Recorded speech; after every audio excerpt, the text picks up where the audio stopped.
m'appelle Pierre Lacoste. J'ai la joie d'être en compagnie du grand imam de Bordeaux, Tarek Oubrou. Et j'ai la joie de pouvoir, avec vous, d'échanger librement sur les aspects de la foi. Une question que Campus Protestant aurait aimé que nous abordions ensemble, c'est peut-être un sujet qui fait beaucoup débat aujourd'hui, un procès récurrent de l'islam en France. C'est la place de la femme, ce qu'elle a le droit, pas droit, son statut, sa liberté, son indépendance vis-à-vis de la figure patriarcale du mari. Est-ce que on peut, comme je l'ai lu dans vos propos aussi, vous pouvez vous affirmer une égalité ontologique. Le Coran affirme une égalité ontologique de l'homme et de la femme devant Dieu, mais dans les réalités, les choses sont autres. Oui. Comment expliquer déjà cette dans tension? Déjà dans le Coran, on peut distinguer deux répertoires qui sont pour moi paradigmatiques. C'est-à-dire le répertoire métaphysique, théologique, ontologique, c'est que le souffle qui habite le corps masculin est le même qui habite le corps féminin. Il y a une différenciation biologique, mais une identité ontologique d'une certaine manière. Quand on lit le Coran, on ne trouve pas une Ève tentatrice. Et que la faute incombe à Adam et que des passages du Coran laissent entendre que Ève était une victime collatérale de la chute d'Adam. Donc il y a une différence dans le récit, un peu différent par rapport à celui de la Genèse. Le Coran fait justice à la femme sur la question de la... Les deux ont été tentés, les deux se sont repentis, les deux furent pardonnés. Donc au niveau ontologique, au niveau moral et au niveau spirituel, on peut dire qu'il y a une égalité. Ça c'est le côté philosophique et théologique. Mais le droit... Essentiel, côté essentiel. Ouais, l'essentiel. Le culte, les mêmes obligations, les mêmes, etc., avec des exceptions pour les dispositions physiologiques de la femme, etc., l'accouchement, parce que bon, quand même il y a une différence biologique que même le droit positif prend en considération. Ça, c'est la logique du droit qui codifie pour les corps biologiques dans des corps sociaux. Et ce droit-là, il se déplace en fonction de la masculinité et la féminité, où il y a un aspect également culturel.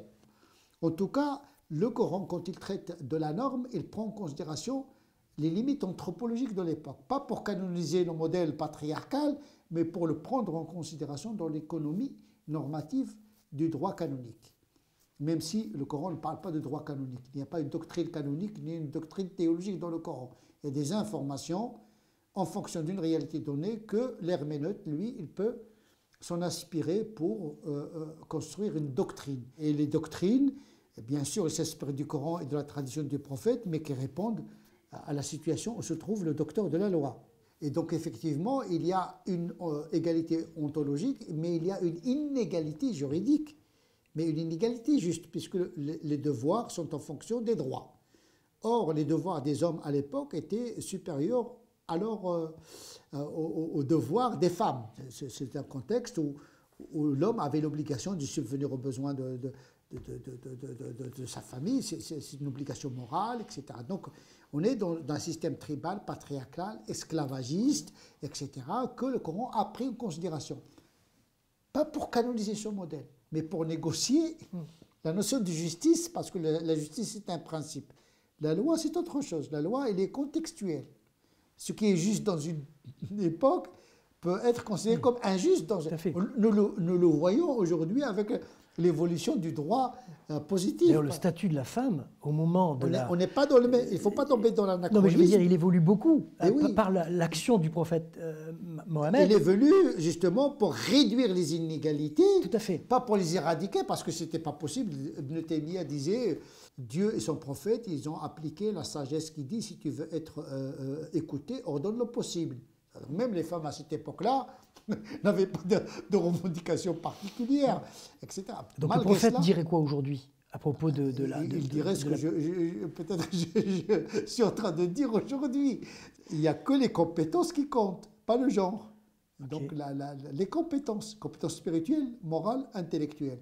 Aujourd'hui, On n'a pas besoin d'une force musculaire pour accéder au pouvoir politique. On n'a pas besoin d'être un guerrier pour être un chef d'État. On n'a pas besoin d'être musclé pour travailler. Donc aujourd'hui, la médecine, aujourd'hui, la technologie a permis à la femme, de par son intelligence, à accéder à toutes les fonctions. Bien sûr, il y a d'autres nouvelles formes d'inégalité entre les hommes et les femmes. En vérité, ces inégalités se déplacent. Donc c'est un combat jusqu'à la fin du temps. Mais ce qui serait merveilleux, ce serait que la mosquée du XXIe siècle, la mosquée de France, puisse rendre compte de cette égalité-là un peu plus. C'est facile à dire hein, de là où je me trouve, mais... C'est mon rêve, bien sûr. Moi, personnellement, j'ouvre la porte et j'œuvre dans ce sens-là. Il faut que la femme trouve sa place dans ce qu'on appelle l'islam de France, en tant qu'imam, en tant que théologienne, en tant qu'enseignante, etc. Parce que je pense qu'on ne peut pas se priver de la force féminine qui apporte ce que l'homme ne peut pas apporter en matière d'attention. Parce que les femmes sont conscientes de la vulnérabilité, ce que l'homme n'a pas.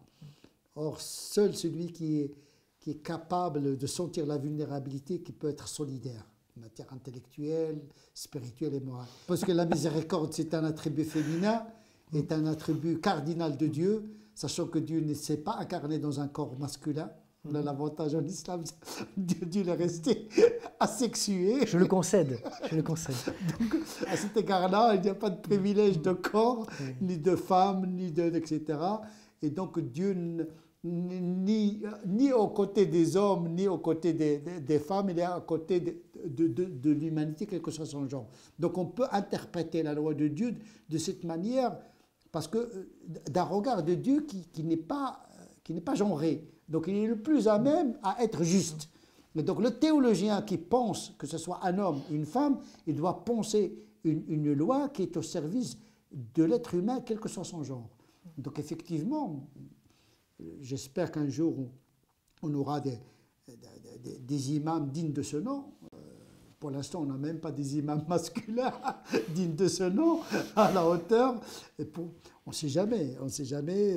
Je garde l'espoir et l'espérance. En tout cas, c'est ouvert. C'est ouvert. En tout cas, théologiquement, canoniquement, la voie est ouverte. Maintenant, c'est les compétences. Les protestants ont des pasteurs, on les appelle comme ça, les pasteurs. Elles ont les diplômes qui sont exigés par les universités. Elles sont appelées à exercer le métier de pasteur dans les temples et les églises protestantes. Pas toutes, il est vrai, pas toutes. Vous êtes protestants. Mais vous donc êtes des là, protestants. Le prophète, il a désigné une femme imam à son époque. Waraka, c'est une femme qui connaissait beaucoup le Coran, parce qu'elle était la plus connaissante du Coran, qu'il l'a désignée en tant qu'imam pour diriger les prières. Alors qu'il y a des hommes derrière elle, etc. Ça, ce sont les actes, les paroles et actes du prophète. Oui. C'est ça. C'est-à-dire le prophète était... C'est la sira alors qui raconte ça? Non, c'est le hadith. C'est le hadith. D'accord. C'est le hadith. Non. Oui, c'est pourquoi il y a des savants qui disent que... Oui, même Ibn Taymiyyah, quand même, on ne peut plus orthodoxe. Ibn Taymiyyah, oui. Il dit que, par exemple, les prières de nuit, tarawih, qu'on appelle tarawih pendant le mois de Ramadan, s'il y a une femme qui connaît le plus de Coran, il peut diriger la prière dans la mosquée, etc. Donc voilà, des avis au Moyen-Âge, aujourd'hui, on n'est même pas... Oui. Mais vous êtes un peu en train de dire aussi qu'il y a quand même quelque chose, il y a une chape de plomb sur cette question dans l'islam de France. Il y a beaucoup de le wahhabisme est encore peut-être... Non, c'est pas le imprime une pression sur... Ça n'a rien à voir avec ça? C'est l'islam classique, ça. C'est l'islam malikite. C'est l'islam traditionnel. Etc., traditionnel, canonique, classique, qui veut que la femme aujourd'hui n'évolue pas. Donc... il y a aussi des mentalités, des cultures, il y a aussi une sociologie qu'il faut prendre en considération. Mais votre lecture, elle est quand même un peu marginale dans l'islam de France, sur la question de la femme. Non, on ne peut pas dire marginale parce que les idées, quand elles sont fortes, elles s'imposent. Je suis d'accord, mais je parle en termes de représentativité, de nombre... Vous savez, il faut à un moment donné... Vous savez, Jésus était marginal. Ah oui, un peu. D'accord? Oui. Le prophète était dans la banlieue de la Mecque, était persécuté, marginal. La vérité, elle commence toujours hétérodoxe, mais non, mais finit orthodoxe. Mais votre voix est indispensable. Mais oui, moi, je fais mon travail. Et je laisse Dieu faire. Un acte de foi. Voilà. À un moment donné, il faut faire son travail et espérer. On va le croire avec vous, en tout cas. Il faut croire et espérer.